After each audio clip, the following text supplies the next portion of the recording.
பாரிஸில் நடைபெற இருக்கும் ஒலிம்பிக் போட்டியில் பங்கேற்பதற்காக இந்திய வில்வித்தை வீரர்கள் 6 பேர் சென்றிருக்கிறார்கள். அவர்களோடு இந்திய வில்வித்தை பயிற்சியாளரும் சென்றிருந்தார். இந்நிலையில் இந்திய ஒலிம்பிக் சங்கம் ஒப்புதல் தெரிவிக்காத நிலையில் வில்வித்தை பயிற்சியாளர் திரும்ப அழைக்கப்பட்டிருக்கிறார். கூடுதல் விவரங்களை வழங்க செய்தியாளர் சந்தானம் இணைந்திருக்கிறார். சந்தானம், இது குறித்த கூடுதல் விவரங்கள் என்ன?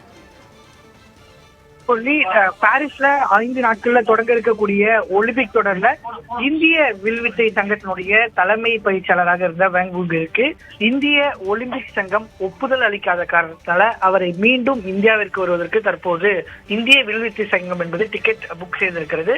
இந்திய வில்வித்தையை பொறுத்த வரைக்கும் 2012ஆம் ஆண்டு ஒலிம்பிக் தொடருக்கு பிறகு ஆண்கள் மற்றும் பெண்கள் அணி என 2 அணிகளும் 5 பிரிவின் கீழே முதல் முறையாக தேர்வு செய்யப்பட்டிருக்கிறது. 13 ஆண்டுகளுக்கு பிறகு ஆசிய விளையாட்டுப் போட்டிகளில் இந்திய வில்வித்தை வீரர்கள் வெள்ளி பதக்கத்தை வென்றிருந்த சூழல்ல தற்போது ஒலிம்பிக் தேர்வு செய்யப்பட்டிருக்காங்க. இந்த சூழல்ல இந்திய ஒலிம்பிக் சங்கம் இந்த ஓங்கிற்கு ஒப்புதல் அளிக்காத காரணத்தால அவர் ஏற்கனவே பிரான்ஸ் நாட்டுல அந்த வீரர்களுக்கு கடந்த 1 மாதத்திற்கு மேலாக பயிற்சியை வழங்கி வந்தார். தற்போது அவருக்கு இந்திய ஒலிம்பிக் சங்கம் ஒப்புதல் அளிக்காத காரணத்தால் அவர் மீண்டும் இந்தியாவிற்கு திரும்ப வர அழைப்பு விடுக்கப்பட்டிருக்கிறது.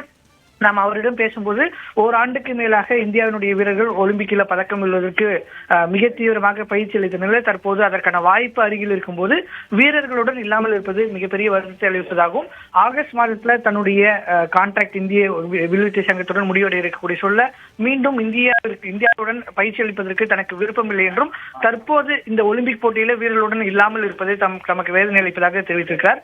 இந்திய வில்வித்தை சங்க நிர்வாகிகளிடம் தொடர்பு கொண்டு பேசும்போது தொடர்ந்து இந்திய ஒலிம்பிக் சங்கத்திடம் இவருக்கு ஒப்புதல் அளிப்பதற்கான பேச்சுவார்த்தைகள் நடைபெற்று வருவதாகவும் தெரிவித்திருக்கிறார்கள். தகவல்களை வழங்கியமைக்கு நன்றி சந்தானம்.